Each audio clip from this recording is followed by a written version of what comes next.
ಪ್ರತಿಯೊಬ್ಬ ಯಶಸ್ವಿ ಪುರುಷನ ಹಿಂದೆ ಮಹಿಳೆ ಇರ್ತಾರೆ, ಅದು ನಿಜ ಕೂಡ. ನೀವು ಕೂಡ ಇದ್ರಿ. ಸೊ ನಿಮ್ಮ ಪಾತ್ರ ಹೇಗಿತ್ತು ಮೇಡಮ್?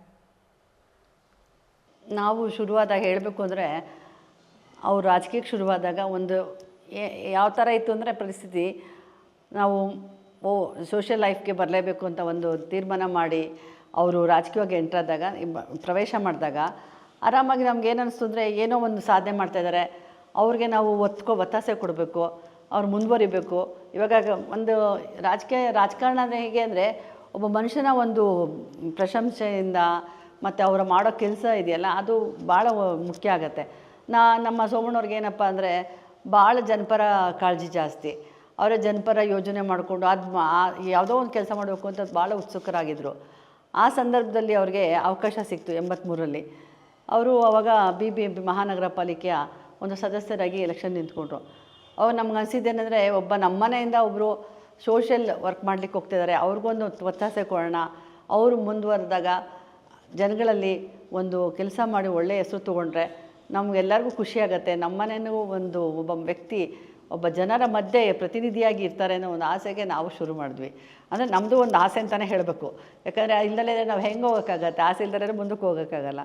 ಆ ಥರ ಶುರುವಾಗಿದ್ದ ಜೀವನ. ಹಾಗೆ ನಮ್ಮ ಮನೆಯವರು BBMP ಸದಸ್ಯರಾದರು. ಆ ಮೂಲಕ ಭಾಳನೇ ಕೆಲಸ ಮಾಡಿಕೊಟ್ರು. ಆಗ ನಾವು ಫಸ್ಟುಗೆ ಇದರಲ್ಲಿ ವಿಜಯನಗರದಿಂದ ಎಲೆಕ್ಷನ್ ನಿಂತಿದ್ದು. ಆಗ ನಮಗೆ ತುಂಬಾ ಇದು ಮಾಡಿದ್ದು ಕೃಷ್ಣಯ್ಯ ಅವರವರು. ಇವತ್ತು ಅವ್ರನ್ನ ನೆನೆಸ್ಕೋಬೇಕು. ಯಾಕಂದರೆ ಇವರ ಒಂದು ಒಳ್ಳೆಯ ತನೆಯನ್ನು ಗುರುತಿಸಿ ನೀನು ನಿಂತ್ಕೊಪ್ಪ ಅಂತ ಬೆನ್ನು ತಟ್ಟಿದ್ದು. ಆಮೇಲೆ BR ಶಂಕರ್ ಅವರೆಲ್ಲ ಸೇರಿಕೊಂಡು ಟಿಕೆಟ್ ಕೊಡಿಸಿದ್ರು, ಅಂದರೆ BBMP ಎಲೆಕ್ಷನ್ಗೆ. ಆಗ ಅವರು ನಿಂತಾಗ ನಾವೆಲ್ಲ ಒಂಥರ ಏನೋ ಒಂದು ಹೆಮ್ಮೆ, ಒಬ್ಬ ನಮ್ಮನೆ ವ್ಯಕ್ತಿ ಒಂದು ರಾಜಕೀಯಕ್ಕೆ ಬಂದು ಜನಗಳ ಮಧ್ಯ ಜನಪ್ರತಿನಿಧಿಯಾಗಿ ಹೋಗ್ತಾರಲ್ಲ, ನಾವು ಖುಷಿನಲ್ಲಿ ನಾವೆಲ್ಲರೂ ಒತ್ತಾಸೆಯಾಗಿ ನಿಂತ್ಕೊಂಡ್ವಿ. ನಾವೆಲ್ಲರೂ ಅಂದರೆ ನಾನೊಬ್ಬಳೇ ಇದ್ದಿದ್ದು. ಆ್ಯಕ್ಚುಲಿ ನಮ್ಮ ಮನೆಯಲ್ಲಿ ಎಲ್ಲ ಅವ್ರ ತಂದೆ ಎಲ್ಲ ಹಳ್ಳಿನಲ್ಲಿದ್ದಾರೆ. ಅವರು ಅಷ್ಟೊಂದು ಒಡನಾಟ ಇರಲಿಲ್ಲ. ಸರಿ, ನಮ್ಮ ತಂದೆ ತಾಯಿ ಎಲ್ಲ ಚಿಕ್ಕ ವಯಸ್ಸಲ್ಲೇ ತೀರು ಹೋಗಿದ್ದರು. ಸರ್, ಈಗ ಎಲ್ಲ ಹೆಣ್ಮಕ್ಳಿಗೆ ಹೊಸದಾಗಿ ಮದುವೆ ಆದಲ್ಲಿ ನನ್ನ ಗಂಡ ನನ್ನ ಜೊತೆ ಸಂಸಾರದಲ್ಲಿ ಇರಲಿ, ಖುಷಿ ಪಡಿಸ್ಲಿ ಅಂತಿರುತ್ತೆ. ನಿಮ್ಮ ಯಜಮಾನರು ದಿಢೀರಂತ ಸಾರ್ವಜನಿಕ ಬದುಕಿಗೆ ಹೋದ ಕೂಡಲೇ ನಿಮಗೊಂದು ಸಣ್ಣ ನಿರಾಶೆ ಏನು ಆಗಲಿಲ್ವಾ? ಇಲ್ಲ, ಅದು ಒಂಥರ ರೂಢಿ ಆಗೋಯ್ತು. ನಮಗೆ ಒಂಥರ ಸೋಷಿಯಲ್ ಲೈಫ್ ನಂಗೆ ಭಾಳ ಇಷ್ಟ ಆಯಿತು. ಜೊತೆಗೆ ನಾವು ಮದುವೆ ಆದ ಒಂದು 77ರಲ್ಲಿ ನಾನು ಮದುವೆ ಆಗಿದ್ದು. ಮದುವೆ ಆದ 6 ತಿಂಗಳಿಗೆಲ್ಲ ಅವ್ರ ಸೋದರ ಮಾವ MV ರಾಜಶೇಖರನವರು MP ಎಲೆಕ್ಷನ್ ನಿಂತ್ಕೊಂಡ್ರು ಕನಕಪುರದಲ್ಲಿ.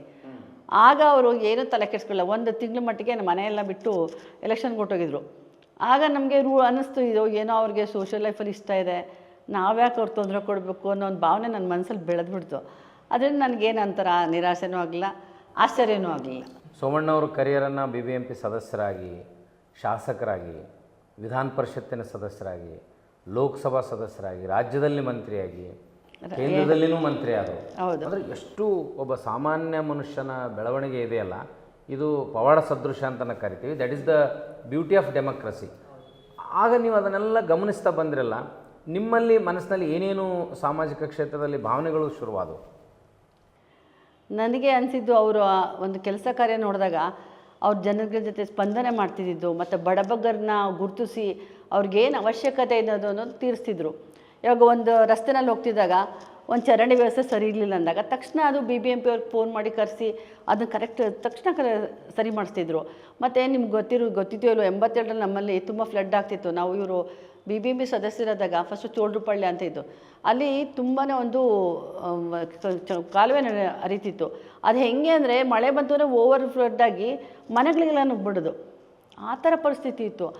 ಆಗ ಅವರು ತಾವೇ ಖುದ್ದಾಗಿ ಹೋಗಿ ಅಧಿಕಾರಿಗಳನ್ನ ಕರ್ಕೊಂಡೋಗಿ ಅಲ್ಲೆಲ್ಲ ನೋಡಿ ಸಮಸ್ಯೆಯನ್ನು ಪರಿಶೀಲಿಸಿ, ಮತ್ತು ಅವಾಗೆಲ್ಲರಿಗೂ ಥರ ಅವ್ರಿಗೆ ನಮ್ಮ ಸೋಮಣ್ಣವ್ರದ್ದು ಒಂದೇನಪ್ಪ ಅಂದರೆ, ಜೋರಾಗಿ ಮಾತಾಡಿ ಬೈದು ಕೆಲಸ ಮಾಡಿಸ್ಕೊಳ್ಳೋಂಥ ಒಂದು ಚಾಕಚಕ್ಯತೆ ಇದೆ.